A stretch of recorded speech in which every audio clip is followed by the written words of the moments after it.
Who is Jesus? This may be the most important question that you ever ask. Whether you believe in his divinity or not, certainly no other human on the face of the earth has provoked more profound speculation. For nearly 2,000 years, it went without saying in Europe and some parts of Asia, Africa, and the Middle East that he was the incarnate Son of God, the second person of the Holy Trinity. Yet this fundamental assumption was called into question during the philosophical period we call the Enlightenment. Ever since, historians have been vigorously debating just who exactly this monumental historical figure actually was, or perhaps still is. We're going to examine the history and the arguments to see if the Christians were actually right all along, or if they have been decisively refuted, or to see if such a person as the historical Jesus can even be found at all. As we develop, there are 3 points that I want you to keep in mind that will be developed into fuller arguments later on. Number 1, ancient history, even with the best methodology, is inherently uncertain. Number 2, historians can make reasonable conclusions about the past through evidence-based, critical argumentation. And number 3, every corner of this academic inquiry is dominated by blatant biases. With these 3 points close to mind, let us proceed. In the 18th century, the world as we know it was being completely reshaped. The Protestant Reformation had called into question traditional sources of authority and put heavy emphasis on human reason. In just a couple of centuries, philosophers pressed these attitudes further, rebelling against traditional religion altogether, hoping for some new, rational religion, rejecting all supernatural intervention by the supreme deity into the world of men. We can see this in the works of Immanuel Kant, the great idealist philosopher who wanted to create a moral and metaphysical paradigm based within the confines of human reason, separated from apparent superstitions. Some radical French revolutionaries sought to diminish the role and influence of the Catholic Church and instead install an atheistic religion devoted to reason itself. Within this cultural milieu came the German scholar named Hermann Samuel Reimarus, whose insights were so controversial that he never actually published them himself in his own lifetime, but they were published posthumously by a man named Gotthold Ephraim Lessing. Reimarus insisted that there was a distinction between the preaching of the apostles and the message of Jesus. Jesus preached the kingdom of God, but did not really explain what he meant by it. So, Reimarus deduced, this meant that he must not have interpreted it differently from the other Jews of the day. Jesus must have been a revolutionary, looking for supporters to carry out his military insurrection against Rome. He wanted to establish an earthly Davidic dynasty and was rallying troops to do so. When he marched into the temple declaring woes on the religious leaders and the very temple itself, he was abrogating its power to himself. When he was brought to trial, he thought that he would have an army and that the hand of God would be helping him. Yet his supporters never came. Jerusalem could care less. And he was crucified as an insurrectionist, crying out pitifully as he died, my God, why have you forsaken me?" expressing true despair and dashed revolutionary hopes. The disciples, not wanting to return to their day jobs, invented the resurrection and second coming to cope with their ideological defeat and to continue receiving provision as itinerant teachers. This was the first secular account of the life of Jesus, independent from church tradition. Following this were numerous accounts, less antagonistic to claims about Jesus' lordship and divinity, but nonetheless committed to the rationalism and anti-supernaturalism that ruled the day. Theologians put forward accounts of Jesus' life that sought to explain all of the miracles by rational means. A scholar named Carl Friedrich Barth made the following arguments that should appear to be quite silly to us, not living in the 1700s, but they are quite exemplary of the opinions of the day. Here is Schweitzer summarizing Barth's opinions about miracles. Here's what he says. The explanation which he himself prefers is that the order, these are Jesus' disciples, had collected a great quantity of bread in a cave, and this was gradually handed out to Jesus, who stood at the concealed entrance and took some every time the apostles were occupied in distributing the former supply to the multitude. The walking on the sea is to be explained by supposing that Jesus walked toward the disciples over the surface of a great floating raft, while they, not being able to see the raft, must needs suppose a miracle. When Peter tried to walk on the water, he failed miserably. The miracles of healing are to be attributed to the art of Luke. He also called the attention of Jesus to remarkable cases of apparent death, which he then took in hand and restored the apparently dead to their sorrowing friends. In such cases, however, the Lord never failed expressly to inform the disciples that the persons were not really dead. They, however, did not permit this assurance to deprive them of their faith in the miracle which they felt they had themselves witnessed. To these rationalists, Jesus was himself the expositor of universal rational ethics, and the miracles were clever illusions used to convince people of his ethical paradigm. Ultimately, these accounts of Jesus' life give us impressive insight into the biases and values of the 18th century, but they don't really provide trustworthy historical insight into the actual Jesus of history. This motif of Jesus' history just being a projection of broader cultural values onto the Bible is one that haunts historical Jesus scholarship to this day. The speculative sophistry of the rationalists was shattered completely by the controversial work of David Friedrich Strauss. In the middle of the 19th century, he made the argument, taken for granted by scholars in our age, that maybe the miracles were just not historical. While the Christians were arguing that miracles were an act of supernatural intervention, and the deists were arguing that the miracles had rational explanations, Strauss came and made the controversial claim that maybe the miracles were just legends, impressed upon the story of Jesus by his followers who had an increasingly high view of him. This idea shocked the Academy. An intense public pressure had prevented him from ever teaching at the position offered to him by the University of Zurich. Strauss was kindly pensioned away, but Jesus was now openly the subject of historical scrutiny. Scholars then attempted to try and get past all of the miracles and later traditions and get at the true Jesus underneath. To the sensibilities of these academics, under the influence of theologians like Friedrich Schleiermacher, who emphasized religious feeling and Jesus as the supreme God consciousness, Jesus was thought to be a profound moral teacher with penetrating psychological insight. Everything else besides that was thought to be accretions imputed to him from simpler-minded followers of his. Once more, the zeitgeist of the late 1800s defined the parameters of historical interpretation. The paradigm of the so-called liberal Jesus, constructed by these thinkers who apparently believed in timeless ethical truths and the brotherhood of all men, was decisively shattered by the great Albert Schweitzer. Schweitzer is one of the most interesting men of the entire 20th century, an era of profoundly interesting men. He was the apotheosis of Protestant liberal values. He was extremely productive, holding a doctorate in medicine, a PhD in theology, and he was even a professionally trained organist and music scholar. He won a Nobel Peace Prize in 1952 for his philosophy of reverence for life. He lived out this philosophy, leaving the comforts of the Western world to serve as a medical missionary in remote African communities.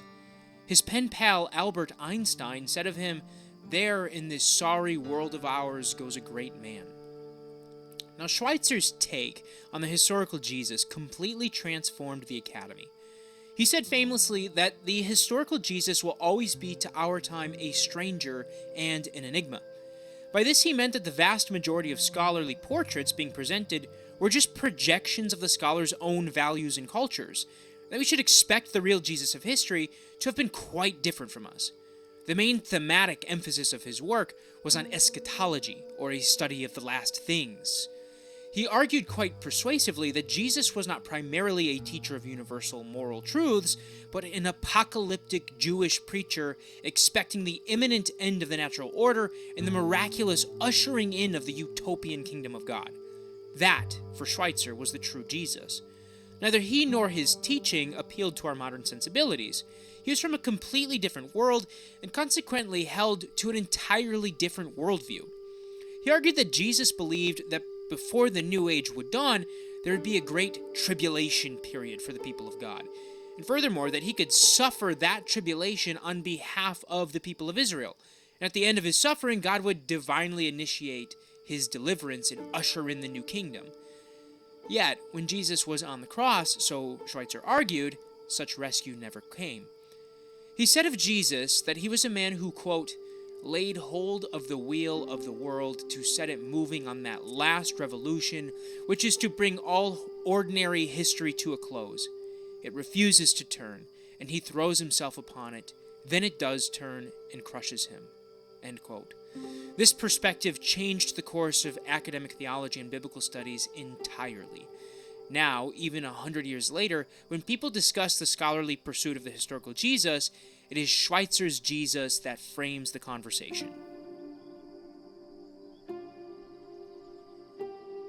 On October 20th, 1953, the German scholar Ernst Käsemann began to give a lecture at the University of Marburg to a packed crowd of his fellow alumni who had formerly studied under one of the most influential biblical scholars of the 20th century.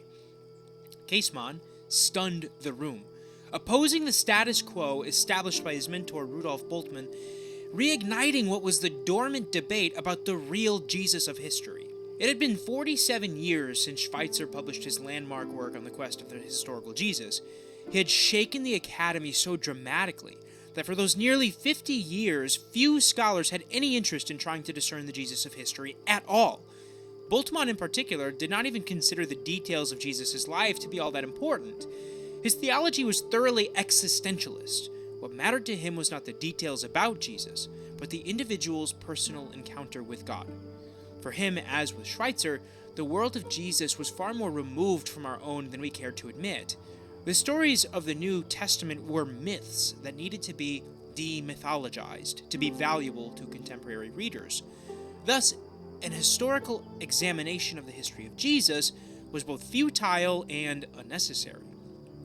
The real import was in the kerygma, where the church is preaching. He noticed that the authors of the New Testament, such as the Apostle Paul, spent far more time in their letters talking about spiritually encountering Christ in the present than they did about discussing the deeds of Jesus in the past. Käsemann contested his mentor's approach. He insisted that if the tools of historical analysis could be systematically applied to the historical Jesus, then real, meaningful insight could be ascertained regarding the historical figure who laid behind the gospel stories. He launched what was called the second quest for the historical Jesus. Now, rather than bore you with every little scholarly detail that took place in this quest and the subsequent third quest, I want to explain the most lasting historical methodological approaches that were used to discover the true Jesus of history, to reveal their findings and show their limitations. As I said before, there are 3 points that I want you to keep in mind as we survey the research. Point number 1. Ancient history, even with the best methodology, is inherently uncertain. Point number 2. Historians can, despite the limitations, make reasonable conclusions about the past through evidence-based critical argumentation. And point number 3. Every corner of this academic inquiry is dominated by scholarly biases. First, let us ask the question, what is the historical method? It is derived from the scientific method. It is a standardized approach to figuring out what happened in the past. It is not quite as consistently presented as the scientific method, there are many variations of it, but it goes something like this. The historian picks a subject of inquiry. He conducts preliminary research, produces a working hypothesis, conducts an even more thorough examination of all relevant sources and evidence, decides whether to uphold or to disprove his hypothesis based on his research, and then he writes an account of his findings. In other words, he writes a history. As neat and tidy as that sounds, history is not science. It is more of an art. It is not and can never be as objective as chemical reactions in a laboratory. Its evidences are far less certain, and discerning the usefulness of one source over another, unfortunately, can sometimes be quite speculative and even subjective. There are certain rules of thumb to follow, but there are always exceptions to the rules. Generally, preference is given to primary sources, that is to say, first-hand original accounts or objects created at the time of an event or by someone with direct first-hand experience. And these are preferred over secondary sources, which are those that come after and are based on the primary sources. From among your sources, preference is given to early sources rather than later ones, and to eyewitnesses rather than hearsay second-hand rumors. You try to establish historical facts with multiple primary sources rather than just one or two. This is called multiple attestation. And it would be really nice if archaeologists helped you out and found material evidence that corroborates a given hypothesis. This all seems straightforward enough, but the problem is that none of these principles are absolutely true. For example, sometimes the later source tells the truth when the early source is incorrect. Sometimes what seems like multiple sources are actually all drawing from a single source that was previously lost to us. and so they are actually just one source. This sort of thing happens all of the time in history. Ancient historians know that while the methodological principles are certainly helpful and ought to be employed, they are far from absolute. Thorough argumentation must be made to either defend or refute an historical assertion. The strengths and limitations of historical methodology itself is almost typologically put on display in the quest for the historical Jesus, which should become apparent as we proceed. First, let's establish our primary sources. They are the canonical texts of the New Testament. There are no others. Contrary to the sensationalism propped up by the History Channel and publishing houses trying to capitalize on people's ignorance, the Gnostic Gospels are all much later and unreliable historical witnesses for Jesus. The earliest one is probably Thomas, which, though it is of some value, is quite obviously a mid-2nd century source, coming probably decades even after the Gospel of John. There are no secret documents that reveal a long-hidden history of Jesus, at least none that have been discovered up to this point. The earliest written attestations confirming Jesus come from the Pauline epistles in the 50s and 60s AD, and the earliest records of his life come from the so-called synoptic Gospels. This is Matthew, Mark, and Luke, in the late 60s to mid-80s. These texts serve as the chief primary sources for Jesus research. Yet, you may ask, these sources are biased. Well, my friend, as a matter of fact, all historical sources are biased. That does not mean that they have no historical value. We'll discuss that more later, but the task of the responsible historian is to sift through the biases and approach the genuine history. And this is precisely what biblical scholarship tried to do after Caseman's groundbreaking lecture. First, there are a couple layups for historians to make about certain facts that could be deduced from the evidence. Everywhere in the New Testament, it was mentioned that Jesus was crucified under Pontius Pilate. This is the climax of all four Gospels. An enormous amount of space is devoted to the last week of Jesus' life compared to other significant moments. The death of Christ is a dominant theme in much of the Pauline epistles, the earliest sources on Jesus. He remarks that the message of the cross was considered foolishness by many, a stumbling block to the Jews and folly to the Gentiles, in 1 Corinthians chapter 1, verse 23. Therefore, it probably was not invented by the early Christians. Even non-Christian sources attest to the crucifixion, even though they are writing much later.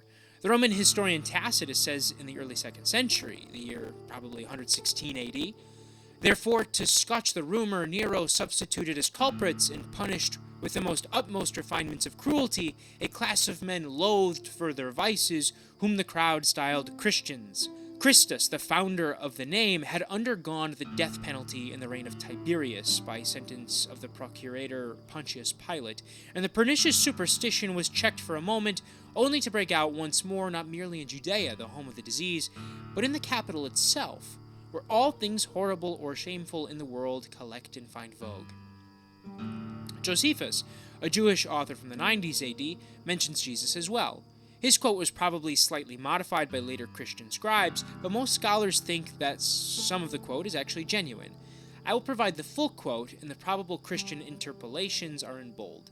"About this time there appeared Jesus, a wise man, for he was a doer of startling deeds, a teacher of people who received the truth with pleasure, and he gained a following both among many Jews and among many of Greek origin. And when Pilate, because of an accusation made by the leading men among us, condemned him to the cross, those who had loved him previously did not cease to do so. And up until this very day, the tribe of Christians named after him has not died out." Multiple sources, both Christian and non, early and late, unanimously affirm the crucifixion of Jesus under Pontius Pilate. We even have an inscribed slab confirming the existence of Pontius Pilate from archaeology, as if the historical records were not enough. This is actually quite an impressive amount of data. There are few events in ancient history that have this much documented evidence, making the crucifixion of Jesus one of the most well-documented facts that we have. That does not necessarily mean that every other fact about him is true. We have only established a bare minimum historicity using the tools of the historical method. Historians have introduced different criteria to discern the historical picture with greater precision. For example, they utilized what is called the criterion of embarrassment. If we are dealing with sources that may be biased towards highly esteeming Jesus, then things that cut against that bias, things that make Jesus look bad, are more than likely true. The only reason why the early Christians would have included such things is if they had to because they actually happened. For example, it is virtually undisputed that Jesus was baptized by John the Baptist. Why? Because John was baptizing for the forgiveness of sins. If you're trying to portray Jesus as sinless, having him undergo a baptism explicitly for the forgiveness of sins does not really help your case. Yet all three synoptics include this story. Interestingly, John's Gospel, which comes later, while including John the Baptist as a character, omits the baptism, probably to avoid this confusion and seamlessly show Jesus' moral virtue. Therefore, it is pretty likely that this was a true historical event. Likewise, scholars rarely contest that Jesus was betrayed by Judas Iscariot. It is really embarrassing that one from within Jesus' hand-picked inner circle so wavered in faith that he compromised Jesus himself and handed him over to the authorities. If someone was writing a fiction that tried to make Jesus look good, they'd probably not include that. It is most likely that the Christians begrudgingly included this detail because it actually happened. So far, we have established a few important facts about Jesus by following mainstream historical argumentation. Of course, that he existed, that he was crucified under Pontius Pilate, that he was baptized by John, that he was betrayed by Judas. So far, so good. There is another important criterion used called the criterion of dissimilarity. This one tries to find aspects of Jesus' teaching and ministry that are dissimilar to the Judaism of his day, as well as to the Christianity that immediately followed after him. Therein, we may find a genuine historical memory. A great example of this being applied is when Jesus uses the term Son of Man to refer to himself. While the title certainly existed in ancient Judaism, no one really took it on for themselves like they did for Rabbi or even for Messiah, but it is Jesus' favorite way of referring to himself. Likewise, the early church almost never used this title for him. They preferred calling him the Son of God. If it is unique to the church and unique to the Jews that preceded him, then it is probably a genuine innovation from Jesus himself. The problem with this criterion is that Jesus came from Judaism, and the church grew out of his teachings. While the argument about the Son of Man seems to hold water, you could poke many holes in the theoretical validity of the criterion more broadly. What if Jesus taught something that already existed in Judaism, and also was carried into the church? That almost certainly happened. In fact, the great New Testament scholar E.P. Sanders introduced a criterion of similarity, where he defended Schweitzer's view that Jesus prophesied the end of the age and that the imminent coming of the utopian kingdom of God, by pointing out that John the Baptist, Jesus' predecessor, preached this as well as Paul, Jesus' successor. So it only makes sense that such preaching would be present in Jesus' teaching as well. It is a far more difficult thesis to maintain that all of the apocalyptic preaching mentioned in the Gospels was just imputed to him by early Christians. Okay, so we have a criterion of double similarity and a criterion of double dissimilarity. What if it only goes one direction? What if Jesus has a teaching that is comparable to early Judaism, but not really present in the early church? Well, there are many cases of this, and scholars usually think that they indicate historical reliability, because they were unlikely to have been invented by the Gentile church, who would have probably been unfamiliar with the customs and practices of Palestinian Judaism. We all know Jesus' wonderful Beatitudes. Matthew has them go something like this: Blessed are the poor in spirit, for theirs is the kingdom of heaven. Blessed are those who mourn, for they shall be comforted. Blessed are the meek, for they shall inherit the earth. Blessed are those who hunger and thirst for righteousness, for they shall be satisfied. Blessed are the merciful, for they shall obtain mercy. Blessed are the pure in heart, for they shall see God. Blessed are the peacemakers, for they shall be called sons of God. Blessed are those who are persecuted for righteousness' sake, for theirs is the kingdom of heaven. Blessed are you when men revile you and persecute you and utter all kinds of evil against you falsely on my account. Rejoice and be glad, for your reward is great in heaven. For so men persecuted the prophets who were before you. Compare this to some of the Beatitudes found in the Dead Sea Scrolls from around the same time that sound quite familiar. Blessed is the man who speaks truth with a pure heart and does not slander with his tongue. Blessed are those who hold to her wisdom's precepts and do not hold to the ways of iniquity. Blessed are those who rejoice in her and do not burst forth in ways of folly. Blessed are those who seek her with pure hands and do not pursue her with a treacherous heart. Blessed is the man who has attained wisdom and walks in the law of the Most High. He directs his heart towards her ways and restrains himself by her corrections, and always takes delight in her chastisements. He does not forsake her when he sees distress, nor abandon her in time of strain. He will not forget her on the day of fear, and will not despise her when his soul is afflicted. For always he will meditate on her, and in his distress he will consider her. He will place her before his eyes, so as not to walk in the ways of folly. we can conclude that the Beatitudes are an established rhetorical formula in ancient Judaism, so it is certainly historically plausible that Jesus spoke them. Not a lot of Gentiles spoke like this, so it is unlikely that Gentile converts would have created this tradition. So we have a criterion of double similarity, double dissimilarity, single similarity to Judaism but not to the church. Okay, but what if Jesus taught something that was unique to Judaism and also carried on into the church?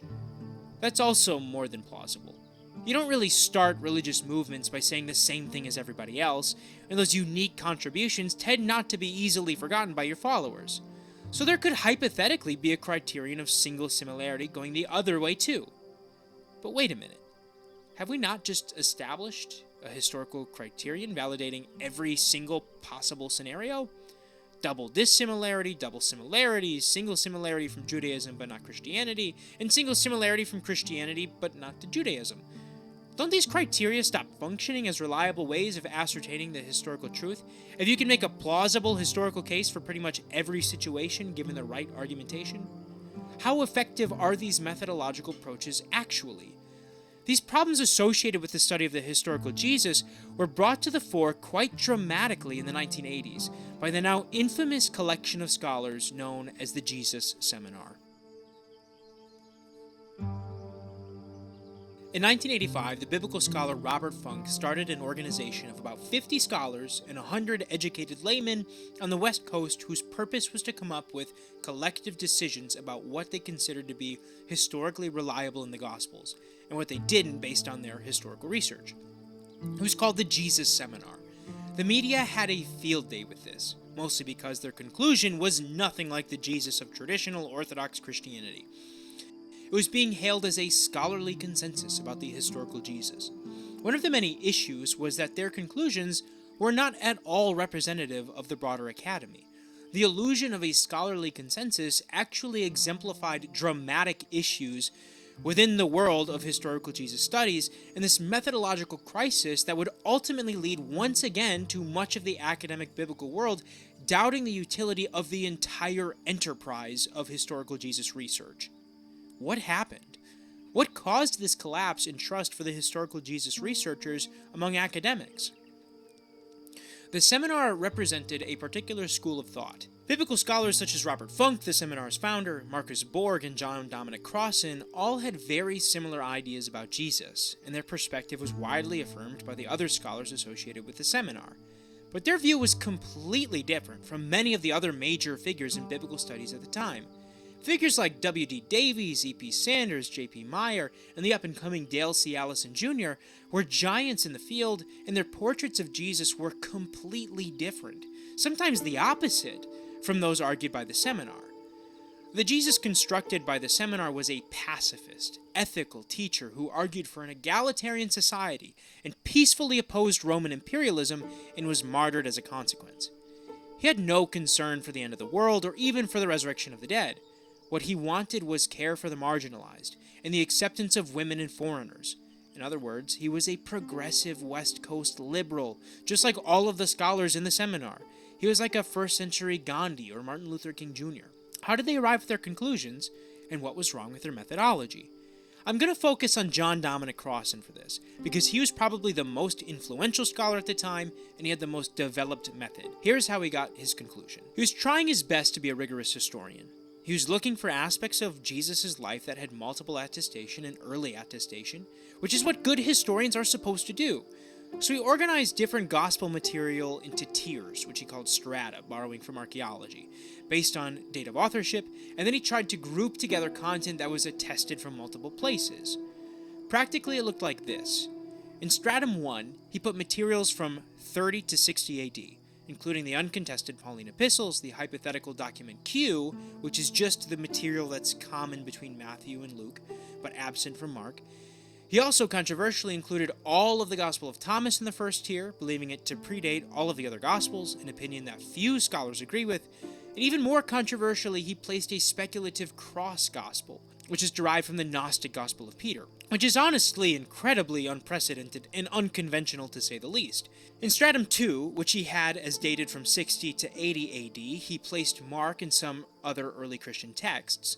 In stratum 3, which represented 80 to 120 AD, he put Matthew and Luke among some other texts, and in stratum 4 he placed texts from 120 to 150 AD, such as the Gospel of John and the Acts of the Apostles. After grouping the material into these different strata, he concluded that much of the earliest, best attested information about Jesus depicts him as an ethical preacher who dined with sinners, loved his neighbor, and got crucified for speaking out against the hierarchies upheld by the Roman Empire, and for essentially speaking truth to power.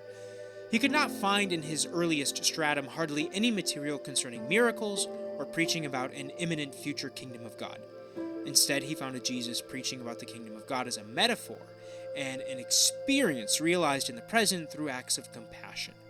All of the stuff about the coming kingdom of God in the future and the great miracles were later additions to the tradition made by the early church that distorted Jesus' true history. His project received an overwhelmingly positive reception from popular readers and seminarians alike. If you go to liberal churches today, or even liberal seminaries, this is still the Jesus that often gets presented. The truth is that most liberal pastors and even liberal theologians sort of checked out from biblical studies after the 90s and just ran with this portrait full stop without looking back. But the broader academy wrote scathing criticisms of Crossan's method. The appearance of Crossan as a voice for the scholarly consensus was utterly illusory. Here are just some of the criticisms that debilitated his hypothesis almost entirely. His dating is highly objectionable, and often begs the question. His late dates for the canonical Gospels and early dates for the Gnostic ones are just absurd. Most scholars would put Thomas in the mid-2nd century and John in the 90s or 100s. The idea that Thomas would be the earliest out of all of them is preposterous. While some material in Thomas may be early, it has clear Gnosticizing tendencies that were fashionable in the 2nd century. Further, the idea that you could reconstruct with any degree of certainty a cross-gospel, hypothetically from the fictitious Gospel of Peter, which is obviously legendary, just strains credulity. In this Gospel, the cross follows Jesus out of the tomb after the resurrection and starts preaching to the people around. Its inclusion in the early material is highly objectionable to say the least. Further, the evidence that he uses for the early dating of Thomas is actually quite circular and begs the question. He assumes a non-apocalyptic Jesus, and so dates the most non-apocalyptic gospel first because he thinks it better represents the historical Jesus, but then argues from the Gospel of Thomas as an early source that Jesus was non-apocalyptic. The logic for an early dating of Thomas, as argued by Crossan, is completely circular. Another criticism is that his strata are arbitrary and do not reliably indicate the antiquity of a tradition. Why is strata 1 30 to 60 AD and strata 2 60 to 80 AD? One is 30 years, the other is 20. What if a text was written in 59 AD and the other written in 61 AD? Does this make sense to give them completely different reliability classifications? Of course not. One of the best criticisms of this method goes something like this. Why are we privileging hypothetical Q, which only has its real attestation in strata 3 in Luke and Matthew, over any other traditions used by the synoptics? Certainly the material used by Mark in strata 2 draws on material from the period of strata 1. It's unlikely that Mark just made everything up in the 60s when he wrote his gospel. He probably also drew from early sources, just like Matthew and Luke did with Q. Also, why are we automatically assuming that the material shared by Matthew and Luke is the oldest, but the material that they have independently did not also come from an early source? There's no evidence for that being the case. Crossan's entire stratigraphy is based on tenuous, speculative assumptions. It just cannot withstand historical scrutiny, and the appearance of methodological precision that it attempted to promote is completely illusory. A third criticism is the archaeological issues. The idea that Jesus was primarily concerned with opposing Roman imperialism has no real historical support. There is evidence that Jesus criticized the wealthy, but every encounter that he had with soldiers preceding his crucifixion in the Gospels was positive. Why would Christians invent material friendly to soldiers given their condition of perpetual persecution? Also, historians such as Mark H. Hansey have pointed out that there wasn't really an overbearing presence of Roman imperialism in ancient Galilee. In fact, the closest Roman legion was placed all the way up in Syria. Pilate had garrisoned troops for sure, but they would not have been bothering Jesus up in Galilee. He probably hired many of his soldiers from Judea, where he was ruling. It is highly unlikely that Jesus would have focused his ministry on an opposition to Roman oppression. The empire was only an issue because it was not the divine empire sanctioned by God. Another criticism is that there's just more convincing arguments to the contrary. The argument made by Sanders is far more convincing and simpler than Crossan's labored argument. He said that we could deduce the sayings about Jesus being an apocalyptic prophet to be authentic by a criterion of double similarity. The Baptist, Jesus' predecessor, was an apocalyptic preacher, and Paul, his successor, was an apocalyptic preacher. Therefore, it's pretty reasonable to suppose that Jesus was too, and that those ideas were not just imputed to him later, which is exactly what Crossan has to argue. The problems that plagued Crossan plagued many in his school of thought. They were quite rightly accused of making a Jesus that accorded with their same modern cultural values, just as the liberals had done in the late 1800s. Crossan's Jesus was pretty much a secular socialist who cared an awful lot about egalitarianism with no real concern for the supernatural, just like Crossan himself. The methodological correction comes with Dale C. Allison Jr. His method was far more pessimistic about the capabilities of historical research to decipher the historicity of one detail or another, one story or another, but also far more practically effective at constructing a big picture portrait of Jesus. In the words of Scott McKnight, Allison ended the third quest for the historical Jesus. His arguments threw a wrench into the entire historical Jesus enterprise. He was significantly influenced by Albert Schweitzer, and his arguments had the same powerful, decisive persuasion as his predecessor. Here is how he argued about the historical Jesus. Skeptical of Crossan's stratigraphy, he proposed a sweeping analysis of Jesus traditions based on diverse sources in literary genres. It was impossible to know if a tradition independently attested by Matthew in the 80s was in point of fact older than a tradition from Q in the 50s, just because we do not know what other sources, if any, Matthew used. Q may have been early, but M, an abbreviation for Matthew's independent material, might have been as well. Furthermore, it was entirely plausible that some traditions had been faithfully preserved orally by the older source, and another tradition had been invented in writing by the earlier source. All of the canonical texts were relatively close to the events per ancient historical standards, or it did not make much of a difference. Most ancient books were written generations after the events in question.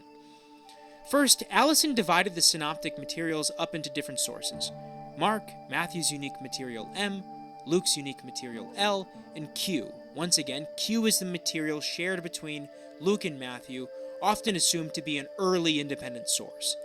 He also included other sources such as John and the material from the rest of the New Testament, but the synoptics were his focus. Then he organized his material according to literary type: parables, healing stories, saying sources, and so on. Then he tried to look for themes that traversed all of these different sources and literary types. For example, Jesus was shown to be an apocalyptic preacher in every source and in every literary type. Therefore, he was probably an apocalyptic preacher. One could deduce this without having to weigh the authenticity of every single anecdote one at a time, which is a tedious and speculative endeavor. But that's what most historical Jesus scholars were doing. Allison conceded that some of the materials probably were invented, but they still could nonetheless reflect a real portrait of Jesus. Perhaps an apocalyptic parable, say for example Matthew chapter 25 verses 31 through 46, was invented by the church. It would have probably been created with a real memory of Jesus being an apocalyptic preacher in mind, especially if the parables in Matthew 13 were genuine.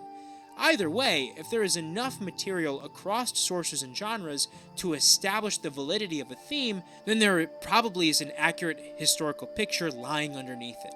Even the fabrications can reflect a real picture of Jesus as he was remembered by his earliest followers. The conclusions that can be drawn about the historical Jesus are far more modest. His approach does not promise certainty about much beyond a broad thematic impression of Jesus, the historical figure. Allison concludes that Jesus was an apocalyptic preacher, expecting the imminent end of the age. He referred to himself as the Son of Man, he taught in parables, he was an ascetic, he taught an ethic of love, he believed himself to be the Messiah, and he was crucified under Pontius Pilate. He does not believe that we can definitively prove much more than this broad picture by carefully dissecting each individual saying and story in the gospel accounts. History is just inherently too limited to deliver on that kind of objective. Most of the time, there's just not enough evidence to persuade either for or against the history of a given event or saying in the life of Christ, and that's just the way it is.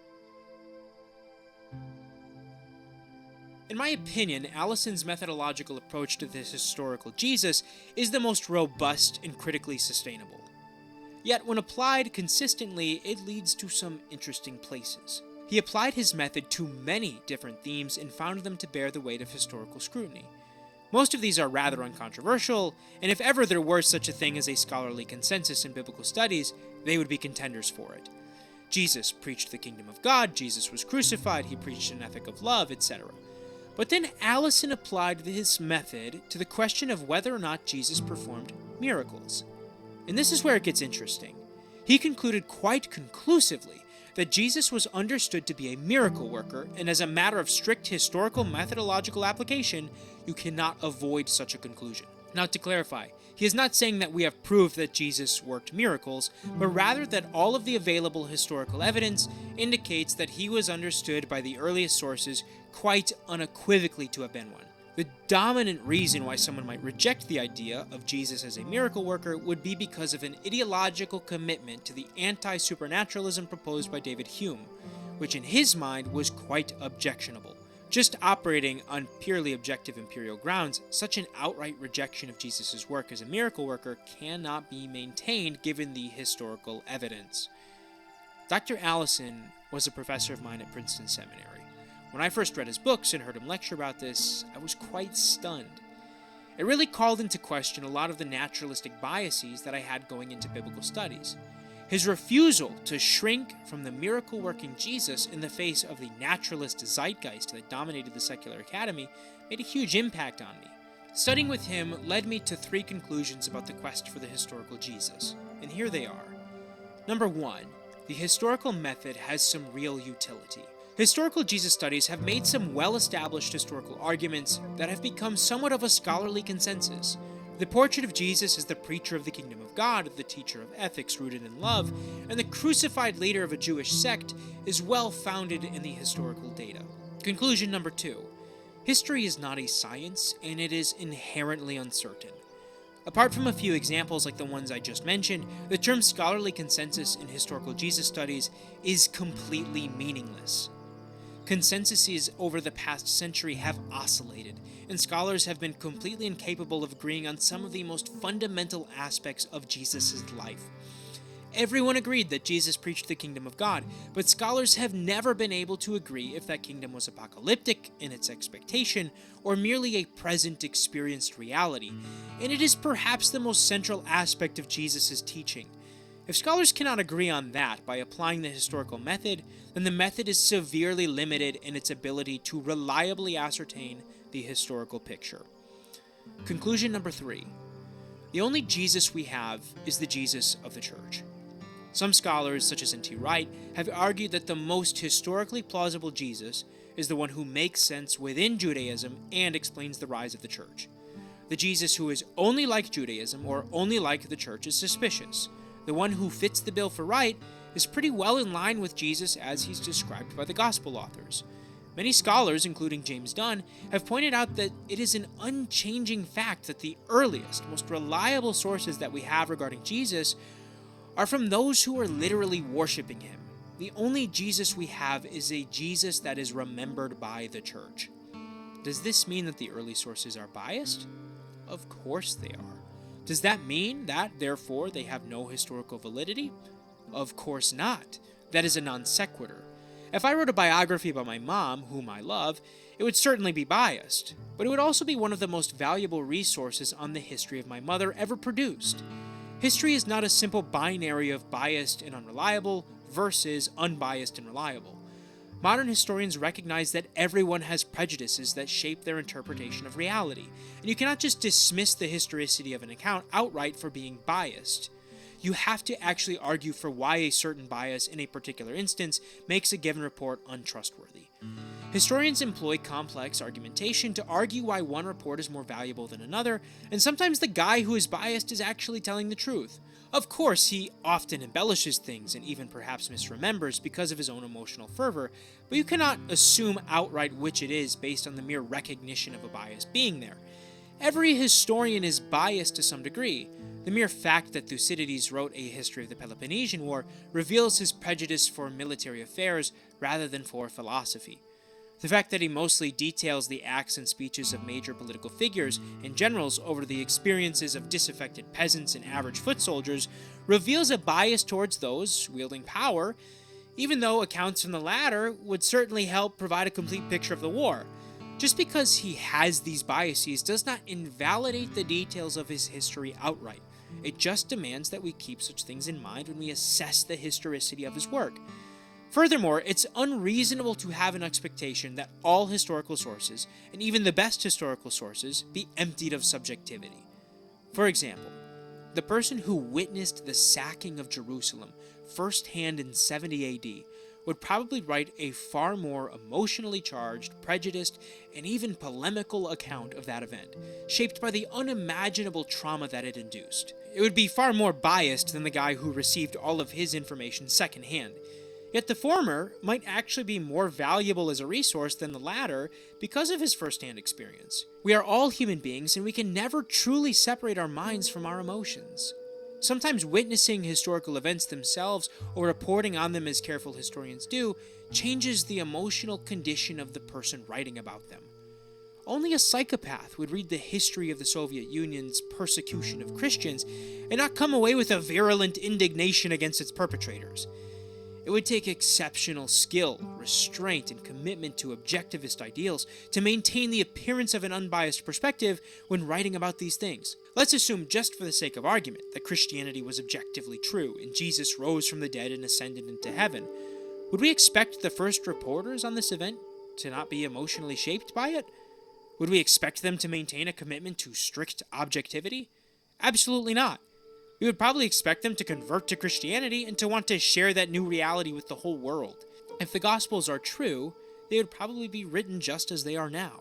To restate my argument, just because the earliest sources about Jesus are biased does not mean that therefore they are automatically completely unreliable. Actual historians do not operate on such a simplistic binary. Some biased sources are nonetheless historically valuable.